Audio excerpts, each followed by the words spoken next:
Uh, on an optimistic note, certainly I agree with you that it is inevitable, but there are many questions that we have to address, and I think as a movement, and I think many people here are clearly quite interested and aware of the Palestinian struggle and want to be part of it. So I think it's important for us to think about what getting there looks like and what we have to do. And of course, that all hinges on frameworks and analysis and language that we use that shapes our own work and the type of mobilization that we do.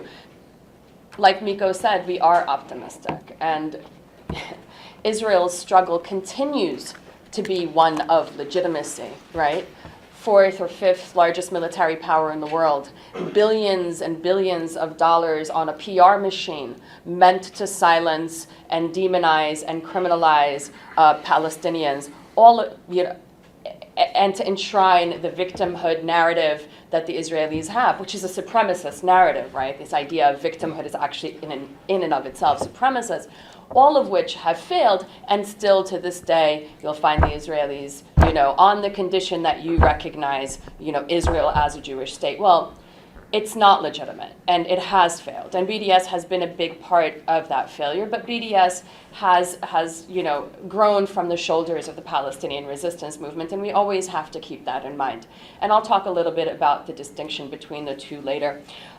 So I'd like to start with, really understanding and framing Israel. I've been quite focused the past year and developing the series on Zionist colonizing violence and the redemptive power of Palestinian resistance. And it was important for me to do that. I pride myself as being, one of the longest members of Al-Awda, the Palestine Right to Return Coalition. And, back in 2000, some of the organizations that you see now, some of the really mainstream Palestinian organizations that you see now, were attacking us very heavily. There was one organization, one of the biggest, specifically because we called for the right of return. They had a whole page on their website mocking us because we were advocating for the right to return.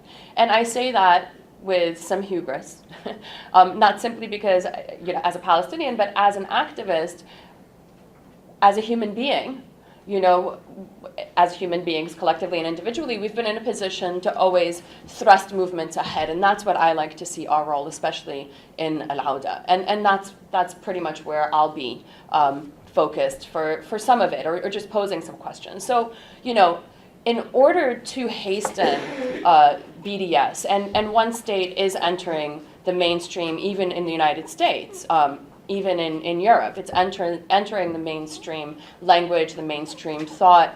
It's become a bit more common, and that's important. But even in that context, it's important, to understand the benevolence that Palestinians have shown over the past 69 years, and the benevolence that Palestinians would be showing should they even agree to one democratic state for all of its people.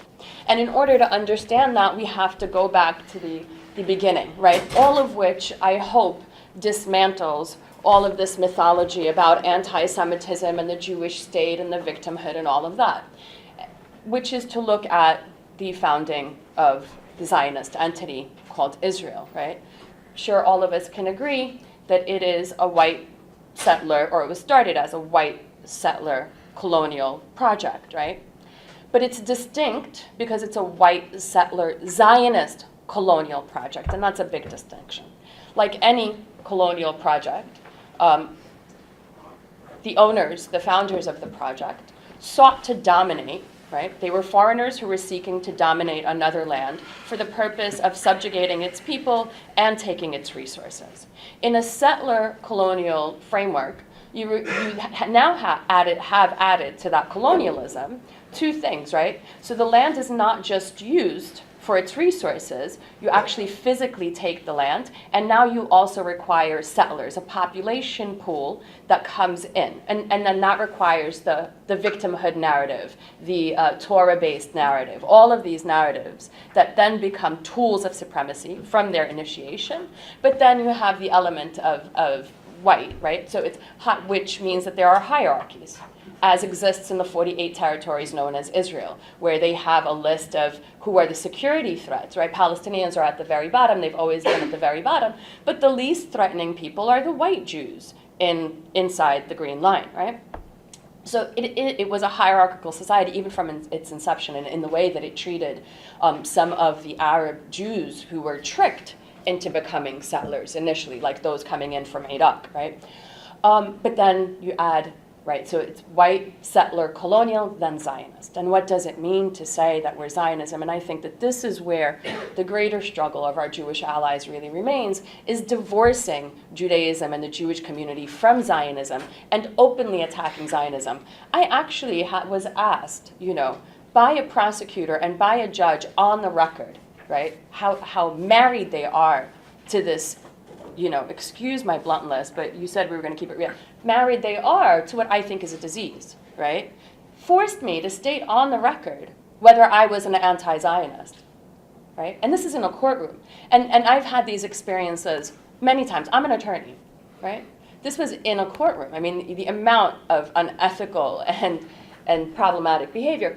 But so now, in comes Zionism. And what was the Zionist colonial settler project? The Zionist colonial settler project said that we can be a Jewish nation, we can only be actualized as a Jewish nation by, number one, relocating to this land called Palestine, and number two, existing in this land as exclusively Jewish, right?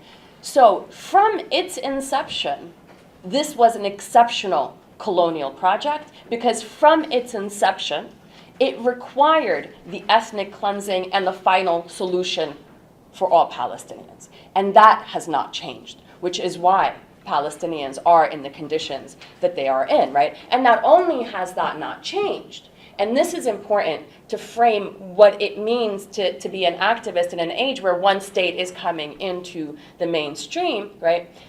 Every part of maintaining that sort of supremacy, of leading to that ethnic cleansing, of getting to that final solution, has been institutionalized in Israeli society, right? Violence and racism. All social and labor relations, because I disagree, I adore Ahmed, I disagree with Ahmed on financial system, no. All social and labor relations in Palestine have been forged by violence, Zionist violence, and racism. Right. So then we consider, well, what does a state look like? If there is to be a state, what does a state look like? And I'm personally not interested in entering a dynamic of a protracted civil rights movement within this framework, or a protracted civil rights movement for Palestinians. So my demands, as I think they should be of all Palestinians, are for every single right that is owed to me and all of my people who have been abused and mistreated. So one democratic state, even that, is an extreme act of benevolence on the part of Palestinians. So we look at what are the conditions in Palestine now. I'm sure you all know, right? But let's consider this. We talk about 2/3 of the Palestinian population that was exiled. We don't talk about the 70-somewhat thousand that were murdered. We don't talk about Palestinian labor camps where Palestinians were forced into actual physical labor. We don't talk about the dynamics of indentured servitude and slave-like conditions that Palestinians in the 48 territories faced. I mean, this is without exaggeration. They faced under their almost Israeli owners, or their Israeli quote-unquote both bosses, to use that term very lightly, after each phase of massacre. People don't talk about that. And what does justice in that context look like? So 85% of the Palestinian economy and resources has been directly stolen by the Zionist entity.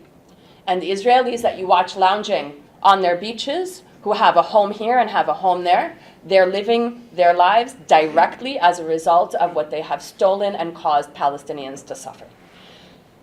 Oh, the wall that the ICJ ruled was illegal, right? And in that same ruling, by the way, the ICJ found, I'm sorry, my throat is so dry, found that, actually third states are obliged to not recognize apartheid-like governments. Now, I differ with the ICJ. Who am I to differ with the ICJ?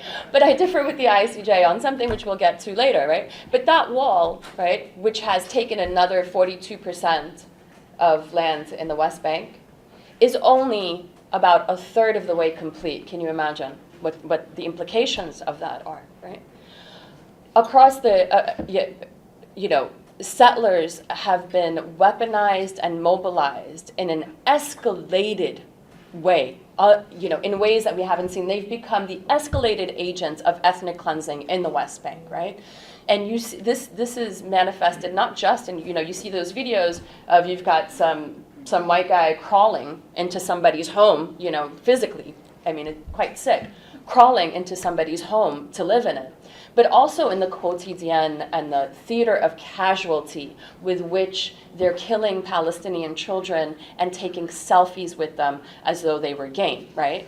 But this is not unusual. Israel has not changed from its inception, which always required the final solution of Palestinians, right? So this is just the extension and now the escalation, and thus their constant demand to be recognized and to be found legitimate, right? And these young people are operating in what's been called by some people either the intifada of the individual intifada because it's not party-based, or the waves of anger or waves of rage. Poverty is at an all-time low. Unemployment is at an all-time low. Gaza is under siege and also constantly being attacked. You saw a lot of incursions and murders in the past couple of weeks. And they're scrambling now for a war on Iran, right? Quite desperately, scrambling to protect U.S.-Israeli hegemony. And I think that's in large part because there is an international shift in the perspective about not just Israel, but even this understanding of U.S. imperialism and colonialism, and there's a polarization on these issues, right? You see an escalation of Western and European,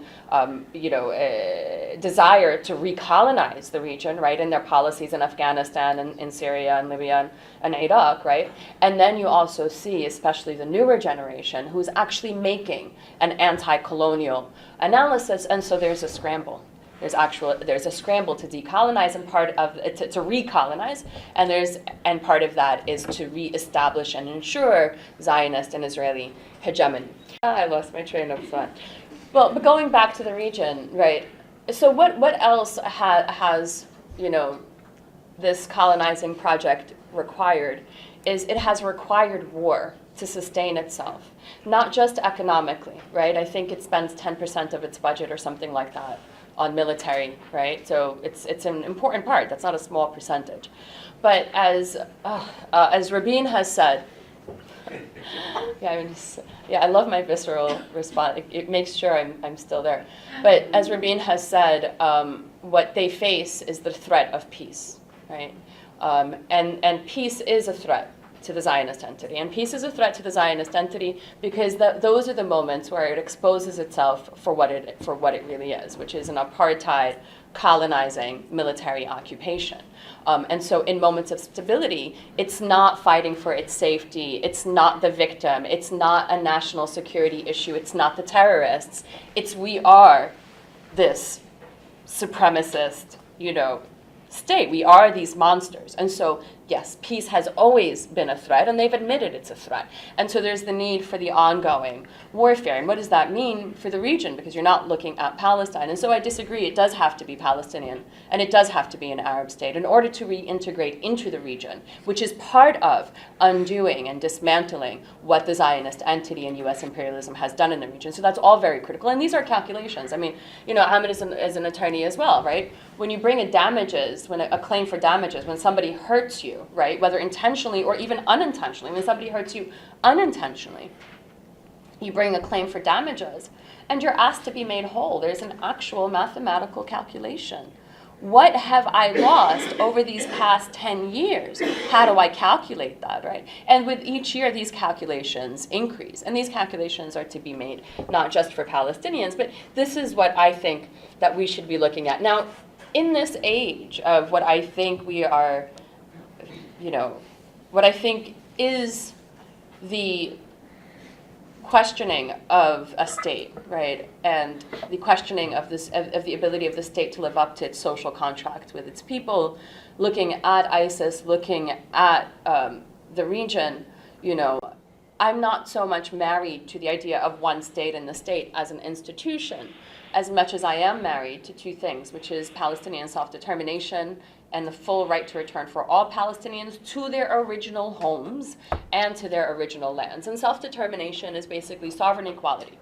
And sovereign equity, equality, is done by determining your own social, cultural, economic, political destiny, self-governance, and disposing of your own wealth, right? Yeah. Disposing of your own wealth is really critical when you talk about, Palestinians and repatriating Palestinians, right?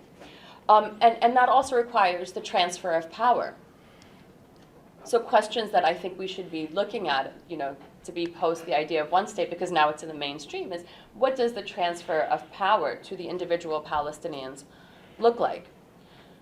And we go back to the analysis and the framework, apartheid and colonialism and military occupation. I differ with the ICJ in that I think it's an apartheid state in the 1948 territories, apartheid colonial, and it's colonial military occupation in the West Bank, and military occupation and war crimes or war on Gaza.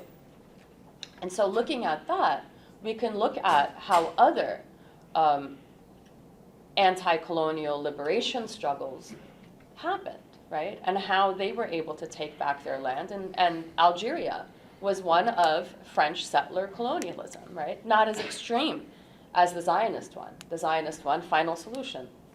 These are French, it's a hierarchical, right? The Zionist one is no coexistence. It's final solution. It's, exclusivity. The French was hierarchical, white settler colonialism, right? But they managed that. And if we say that, all of these, everything that the Palestinians have faced and everything that the Israelis have gained has happened by racism and violence, and all of these institutions have worked to, I'll be done in a second, have worked to enshrine that, then what does it mean to dismantle Israeli racism and violence? And what do we start thinking about in that regard, right? So the laws, pretty much you can expect that, I'd say almost every law, probably even, well, not probably, but even family laws, right? Family reunification laws. Every law serves the exclusion of Palestinians, right? Violence and racism, right? The academic institutions, the judicial institutions, all of these things would have to be dismantled. This is what, if we're talking about one state quite loosely, would require, right? What does it mean when you say that your labor and social relationships? Well, let's talk about the psychological impact that living in slave-like conditions, that living as fifth-class citizens, that living subject to violence with full impunity, what impact does that have on a human being, and how do you undo that? What do you dismantle inside Israeli society or inside the Green Line to do that? And so these are the questions that I'd like us to consider. And repatriation, we worry about and return, and restitution, right? Reparations and return are critical parts of undoing the physical, material, psychological, historic, social trauma that has been forced upon the Palestinians. And you look at other situations, right? I don't know who brought it up earlier, but it would require 1% of the Jewish population in Galilee to just move a few houses or a few feet down to repatriate every Palestinian who comes from the Galilee, from Jalil.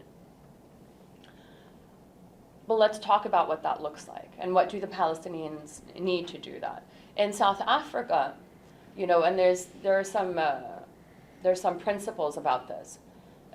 If you took the house or the property in bad faith, right? And under conditions where you're a colonizer and it's happened with such violence and, it's been on the news, you can say it was taken, you've lived in that home and you've taken that land and you've eaten its fruits in bad faith, right? But even if it was taken in good faith, right, as it was the case in South Africa, if you are the secondary occupant of this native person's home, you're given about 6 months to figure out what you want to do, right?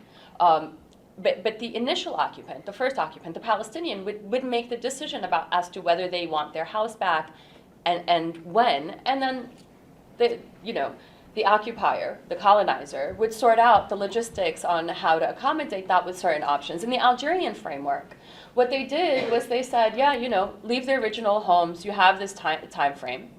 And, you know, right now you have an interim status. Within 1 year, you will have to become our equals or you're going to have to leave, right? And you're going to have to make amends of some sort and you're going to have to leave. And guess what they did? They left, right? And that's likely the scenario that will happen, right? And this is what they say was, well, if you give us one democratic state, we can't, you know, it won't be a Jewish, well, yes, actually, exactly, right? Precisely. And there's nothing wrong with saying that. And I think it's okay to say that and to be honest about that and to be honest and to articulate and not be afraid to make all of these demands for reparations, for accountability. I don't want to live next to my neighbor who shot my cousin, you know, or tortured my father. That's just not, you know, I don't want to live with him and say hi. So reconciliation may be justice. I mean, these are conversations that we really need to have and be honest about. How does that happen? BDS is brilliant and it's fantastic. We do need to include this, right, and recentering Zionist violence and recentering the morality of the Palestinian struggle, right? Really, the tolerance and the patience that Palestinians have shown in the refugee camps, in the West Bank, in Gaza, even in diaspora, where we are still targeted and marked. We are, right? And throughout the world, Palestinians are targeted and marked by Zionist institutions, right?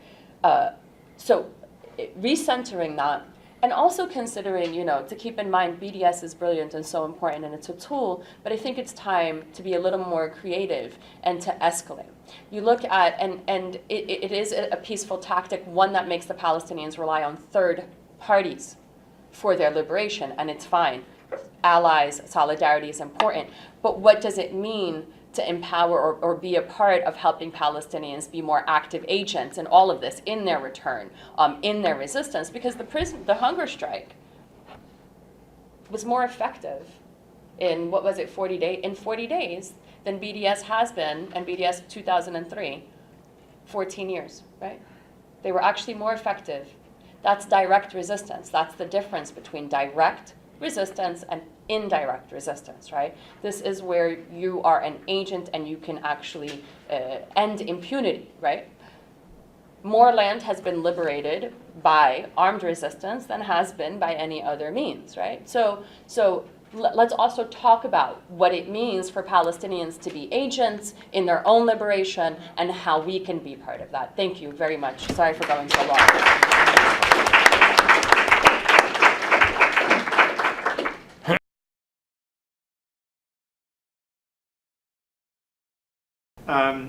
Everybody talks about Israel's right to exist. Nobody asks why Palestine doesn't have a right to exist. You know, the question there is, does Palestine have a right to exist? And if not, why not? If it's a media weapon, that is that question. If you did a Google search of the phrase right to exist with every media outlet that you could find, there would be an almost one-to-one correspondence with Israel. That's the only country that is mentioned as having a right to exist. You know, this whole right to exist thing. It's part of discourse, a very well thought out marketing plan. Yes. There's the Holocaust, the anti-Semitism, the pogroms, the right to exist. It ties into that. It's not. It's completely because the right to exist. You think the Holocaust. Of course they have a right to exist because otherwise it's the Holocaust. You know, it's connected. It, you know, on its own, it's meaningless. But they've created a whole narrative, which is really the marketing plan of Zionism. And that's a big part of it because how can you say they don't have a right to exist? What are you, a Nazi? What are you, Ahmadinejad? You know what I mean? That's what goes, that's the conversation. So it's part of that. It's not separate. It's not like it's not a separate academic conversation. We have a right to exist. It's not philosophical. They make it existential. If you don't recognize a right to exist, then you're like Hitler. You want to kill all the Jews. That's the connection they make. And that's why they bring it up. And that's why they jump up and down on this topic over and over and over again. Oh, Israel has a right to exist. You saying Israel doesn't have a right to exist? You know, and it's contagious. Palestinians have an issue with saying that Israel doesn't have a right to exist. I mean, Palestinians have a problem saying, no, you can't say that, you know, da-da-da. You know what I mean? So that's the context. My question is about that. Is it useful politically or for our messaging around BDS to say Israel does not have a right to exist? I think so, absolutely. But I think it's important again to put it in context and explain why this is true. But of course, Israel does not have a right to exist. Israel is an illegitimate settler colonialist entity. Strategically, that's good for us. Well, it's the truth, and I think that there's nothing more powerful than the truth. BDS for me is about justice and reparations and a lot of other things. It's not necessarily about Israel's not having a right to exist. And for me, it shuts down conversations sometimes with people that would be pro-BDS. So I question the strategy of it. To me, it's not about, again, to me, it's not, Israel doesn't have a right to do the things that it's doing. It doesn't have a right to exist as an apartheid state. So if you're talking about and I think that's how I answer the question. So to me, it's a lot like the question when people ask you to condemn terrorism. It's like, it's a silly question. And so you don't engage it in any sort of meaningful way. You ridicule it, to me. If somebody, now whether or not you want to bring it up like on your own in a conversation, I guess that's up to you, the way you want to deal with certain situations. However, you're going to get asked it at a certain point because that's just what they do. And when I get asked it, I just say, they don't have a right to do what they're doing, that's for sure. That's clear legally. And that right to exist doesn't exist. It's not a thing. It's just not it's not a thing. Yeah, let me see. It's a hot button. Yeah. Let me go ahead. Yeah. So, I mean, that's what I meant, when you were talking about, when you Google right to exist, the first thing that comes up is Israel. I think that's fantastic. I think that that's great because doth protest too much, right? Yeah. The fact that this is what comes up is part of their begging and pleading, please recognize us as a legitimate Jewishly exclusive state. Right, that's part of it. So I don't necessarily see that as a bad thing, and anybody who's a bit critical would probably pick up on that. But this is why I'm talking about, we really need to step out of their framework, right, of right to exist, victimhood, all of this, all of these tools, and really recenter. I think when the conversation recenters Zionist colonizing violence, Zionist apartheid, right? That brings you to the inception of the Zionist project, aka Israel, and that brings you to today. And then the ultimate conclusion is, under these conditions, absolutely not, right? So that, well, let's talk about Zionist colonizing violence. What does that mean? What does that look like? What is it, right? And then we have all of these elements that I discussed, right? The other thing that you could do when you're faced with it is ask, well, as what, right? Does Israel have a right to exist as what, right? And so you flip the question. Do I think it's strategic to go around Alauda has never put it in our points of unity. Israel does not have their, everything leads you to that conclusion. So not the most strategic, but there are other ways to be strategic, getting to the same place. I'm gonna need to jump in here for a bit. I'm sorry, are you done? Mm-hmm. So first of all, Israel is a defined thing. Israel is a very defined entity. And it has a very well-defined and well-recorded history. Does that have a right to exist? Absolutely, categorically no. There is no way that you can justify the ethnic cleansing, the massacres, the genocide. Absolutely no. And if anybody has a problem with that, it's their problem. There's a wonderful interview that popped up online, 8 months ago, a short interview in English with Ghassan Kanafani, the Palestinian writer. Yeah, I saw it. It's maybe 5-6 minutes long. It is brilliant. And he's being interviewed by an Australian journalist who's talking to him about the conflict between the Palestinians and the King of Jordan in 1970. And he's saying, and he's defining it as civil war. And Ghassan Kanafani says, it's not a civil war. He says, well, then, whatever you want to call it. He goes, no, it's not a whatever you want to call it. This is a struggle of a nation that has been dispossessed. This is a struggle of a people for their rights. This is a struggle against fascism. This is a very well-defined, very well-recorded struggle of a people. So I think it's important for us to claim the conversation, to claim the reality. They can't say, just because somebody might get offended by the fact that Israel doesn't have a right to exist, that's not my problem. If they're offended, they're offended. Israel is a racist, genocidal regime. that has been occupying Palestine for 7 decades and absolutely does not have the right to exist by any standard. I think the You know, question that, was. so is it strategic or not? I know, is it strategic or like not? to put it in your Of front course it's strategic, points that you because made. we need to push the conversation forward, not to always be retreating from the conversation and be afraid of the conversation. That's my point. You know, also, I mean, outside of the strategic part of it, if you think about it, there's something real sick about it too. About they're asking like people to, they demand it most from us, Palestinians. And they're the only ones who ask it, by the way. Yeah, Only Israelis really ask that question. Jews something ask that question. really sick, like to demand your right to exist from these people that you've done these things to. Like it's really something really like, I don't, reverse Stockholm, I don't know what you would call it, but something really like Sociopathic. Law and Order SVU sick. about it. Like it's sick. So I mean, that's why I don't deal with it, or I ridicule it. You know, the whole thing is alternate universe type. I mean, Yeah. there's like just like Yeah, stuff that absolutely. doesn't happen. I mean, Surreal. go. I mean, like Yeah. if you want to see how just completely surreal Palestine is, the whole thing, go to like Google Maps, okay?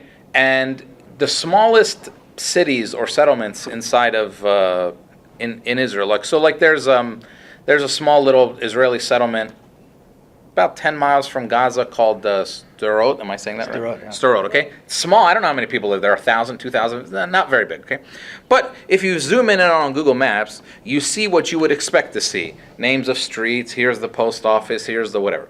Okay? And then if you like pan over to Gaza, which has 1.8 million people living there in the most densely populated place on planet Earth, they have streets, because they get that from satellite images, but no names.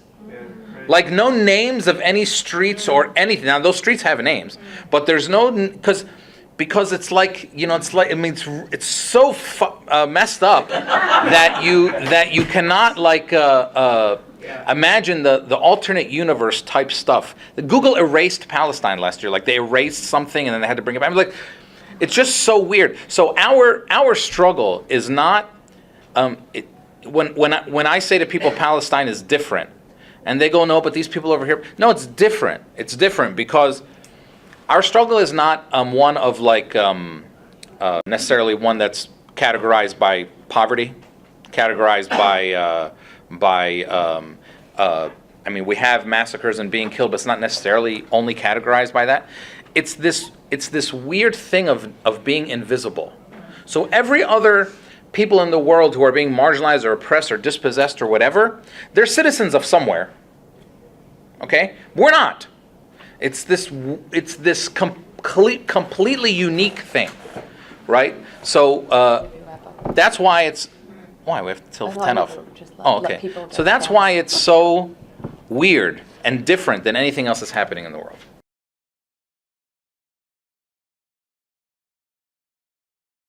So I want to address the question. I think both of you touched on the question of Hamas doing us a favor. First and foremost, thank you for your solidarity, but the question is not whether Hamas is doing us a favor here, but whether Hamas is doing a good enough job to resist and protect Palestinians there.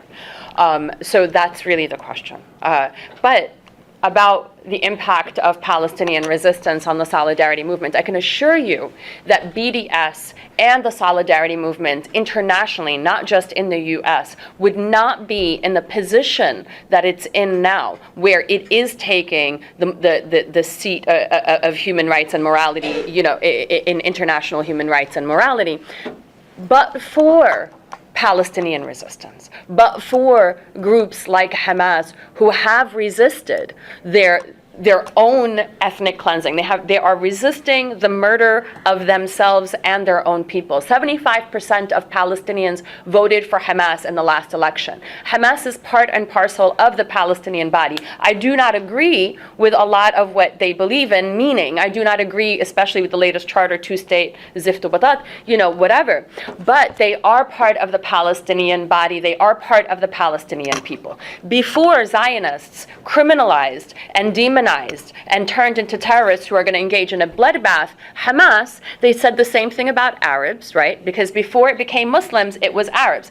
Every Arab nationalist was a terrorist. Every Arab nationalist, even Sesame Street was picking this up, right? Sesame Street in the 80s was bringing, the bad guy was an Arab-looking guy. Bugs Bunny, same thing, right? So this is every colonial project, especially the Zionists, have to demonize and dehumanize their subjects in order to make it permissible for them to be disposable. So it was the Arabs before the freedom fighters, the Fidaiyin. That's what they were called. They were just Arab nationalist secular freedom fighters. That's what they were. And then it became the Muslims and then Hamas. And let's talk about religious fascism. There is no religious fascism like we see in Israel and ISIS. And in fact, Israel and ISIS have a better relationship with each other than does Hamas and ISIS, right? So that Hamas, when people tell you, what about Hamas, this is an excuse to avoid the conversation, and they are equating our resistance to our murder, to our genocide, to our ethnic cleansing, with their desire to be supremacist, privileged people who have the right to kill us. Right? That's what they're saying when they say Hamas. And which brings us to the question of bloodbath. That's part of the rhetoric and the propaganda that Zionists spew about, how can you live together? There's going to be blood.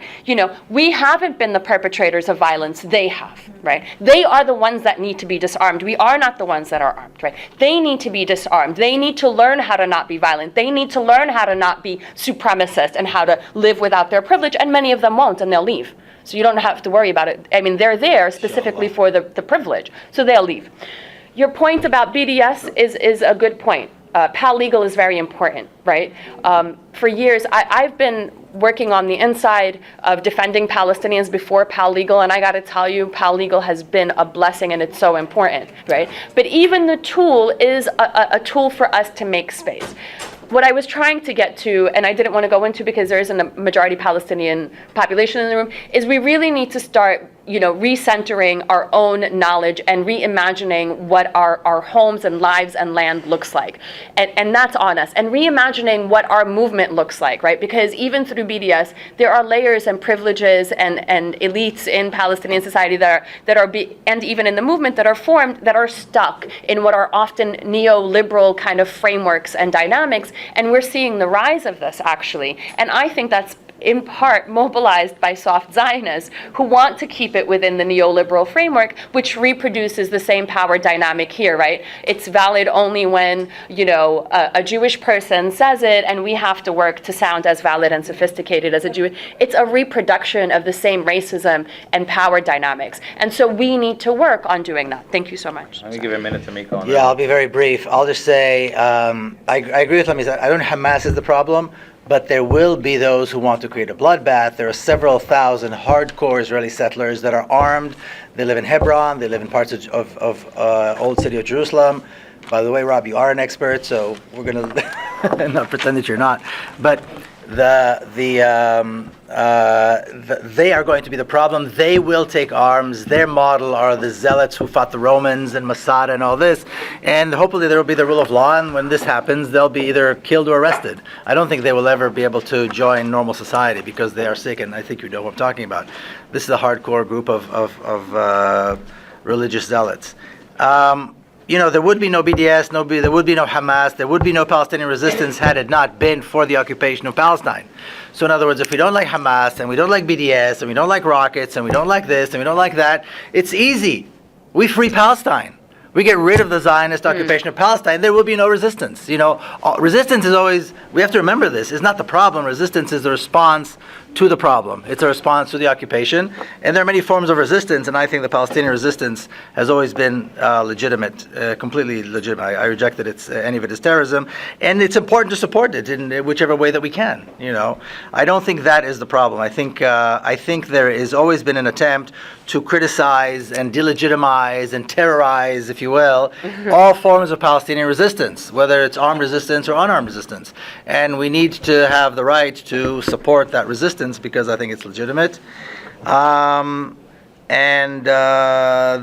that's it. Okay, and then let me just finish.